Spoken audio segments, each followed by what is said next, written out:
मुख्यमंत्री भजनलाल शर्मा ने कहा कि हमारे घर पर एयर कंडीशनर लग रहे हैं, ये अच्छी बात है, लेकिन 18-19 के टेम्परेचर पर चलाकर कंबल ओढ़कर सोना सही बात नहीं। इससे निकलने वाली गर्म हवा प्रदूषण फैलाती है। उन्होंने कहा, मैं ये प्रण लेना होगा कि अगर मेरे घर में एक गाड़ी है तो मैं हर साल 10 से 15 पौधे लगाऊंगा।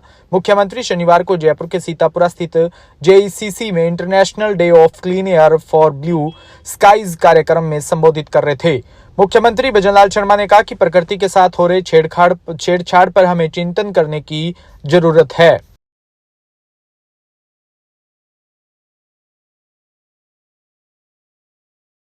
जयपुर में किडनी स्टोन और प्रोस्टेट से जुड़ी समस्याओं का इलाज वर्ल्ड क्लास तकनीक से होगा। इसके लिए मानसरोवर स्थित मंगलम प्लस मेडसिटी हॉस्पिटल में प्रदेश की पहली अत्याधुनिक लेजर मशीन स्थापित हुई है, जो किडनी के किसी भी कोने में बने पथरी को बिना सर्जरी के निकाल सकती है। हॉस्पिटल के senior urologist doctor Nitin Negi ने इस तकनीक के बारे में विस्तार से बताया। RGHS की प्रोजेक्ट डायरेक्टर शिप्रा विक्रम ने इस मशीन का उद्घाटन किया। इस मौके पर हॉस्पिटल के डायरेक्टर नेहा गुप्ता और अजय गुप्ता ने भी कहा कि नई तकनीक से सिर्फ राजस्थान ही नहीं बल्कि आसपास के राज्यों में लोगों को बहुत राहत मिलेगी। डॉक्टर नितिन नेगी ने जानकारी दी कि इस मशीन से 150 वॉट की होलियम लेजर तकनीक है।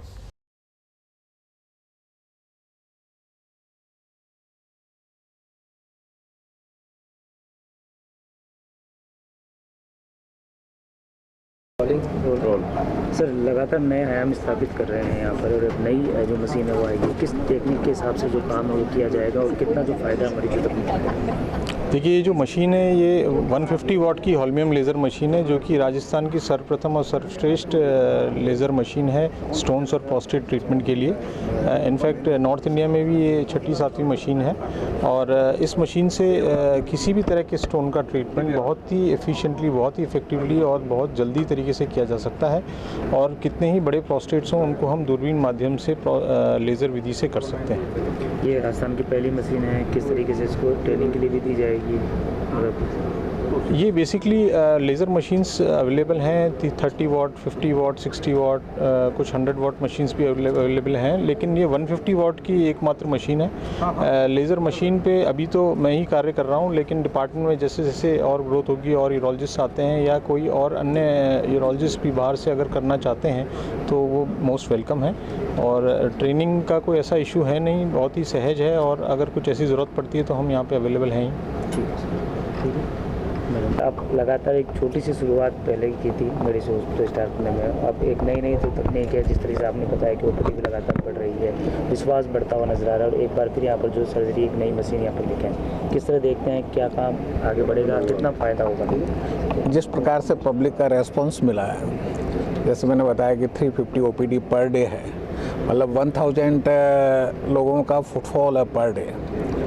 उसको देखते हुए डेफिनेटली एक अच्छी सक्सेस मिली है। डॉक्टर्स की टीम बहुत अच्छी है, और डे बाय डे जो इक्विपमेंट्स है उसमें भी हम प्रोग्रेस करते जा रहे हैं, और अच्छे इक्विपमेंट्स, क्वालिटी इक्विपमेंट्स ला रहे हैं, जिससे कि लोगों को सुविधा मिले।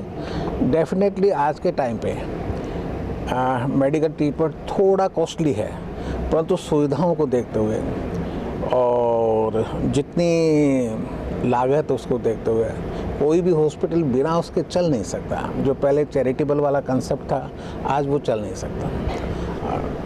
गवर्नमेंट का बहुत बहुत आभार है कि उन्होंने चिरंजीवी ये सारी स्कीमें की है, जिससे कि समाज के निम्न तबके के लोगों को भी इलाज उपलब्ध है। और हमारी ये कोशिश है कि जो भी पेशेंट यहाँ आ जाए, चाहे उसकी कैपेसिटी हो या नहीं हो, परंतु हम उसको ट्रीटमेंट दे के ही भेजते हैं।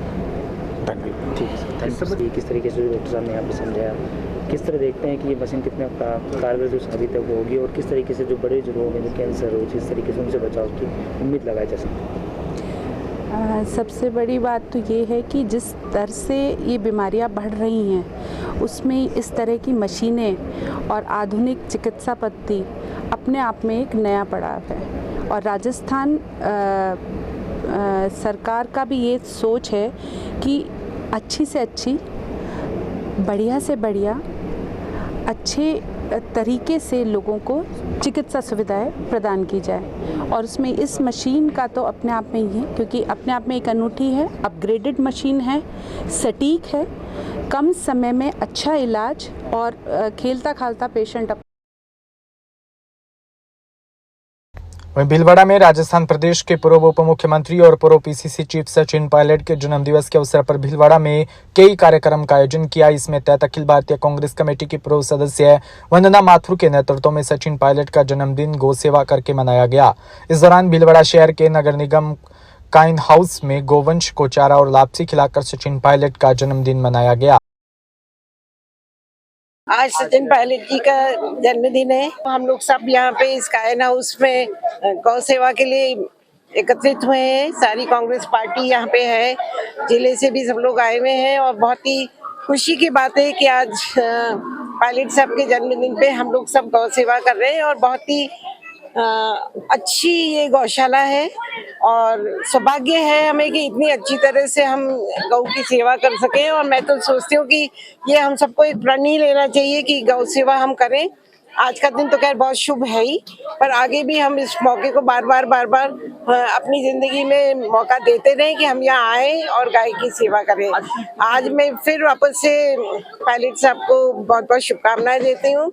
उनका मार्गदर्शन, उनका जो सोच है वो बहुत ज़्यादा ज़रूरी है युवा पीढ़ी के लिए, बड़ों के लिए, मैं तो कहती हूँ हम लोगों के लिए भी, क्योंकि हम अपने बच्चों को भी इसी मार्ग पे ले जाना चाहते हैं जहाँ पे बहुत सही रास्ता वो चुन के आगे बढ़ रहे हैं और देश को ऐसे नेतृत्व की ज़रूरत है।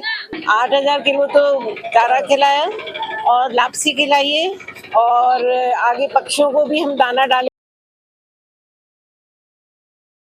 भीलवाड़ा जिले में गणेश चतुर्थी के साथ 10 दिवसीय गणपति महोत्सव शुरू हुआ। मंदिरों में लेकर घर घर तक गणेश जी की मूर्तियां विराजमान की गई। गली मोहल्ले और कॉलोनियों में स्थापना के लिए गणेश प्रतिमाओं को शोभा यात्रा के साथ पंडालों में लाया गया। दिन भर ढोल नगाड़े की गूंज सुनाई दी गई। शोभा यात्रा के मार्ग गणपति बप्पा मोरिया के जयकारों से गूंजे। गांधीनगर से श्री सिद्ध गणेश मंदिर में काजू के लड्डू का भगवान को भोग लगाया गया। सर्वप्रथम आप सभी को गणेश चतुर्थी की बहुत बहुत हार्दिक शुभकामनाएं। मैं हर प्रत्येक गणेश चतुर्थी के दिन यहाँ पर दर्शन करने आती हूँ। जैसा कि हम सभी को उदित है कि भगवान श्री गणेश जो है वो सर्वप्रथम पूज्य देव है।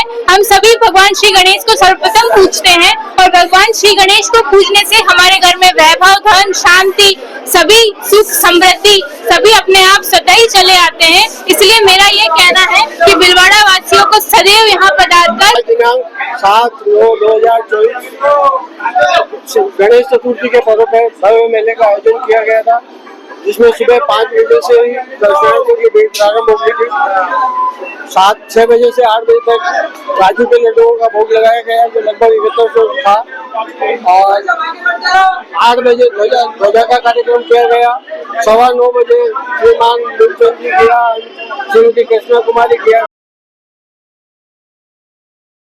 भीलवाड़ा के सबसे बड़े मॉल में गणेश चतुर्थी पर गणपति स्थापना का भव्य उत्सव धूमधाम से मनाया गया। इस अवसर पर आरटेक ग्रुप के अतीत लड्डा ने जानकारी दी कि गणेश चतुर्थी के इस पावन पर्व पर भीलवाड़ा की प्रख्यात हस्तियों ने उत्साहपूर्वक भाग लिया और भगवान गणेश का स्वागत किया।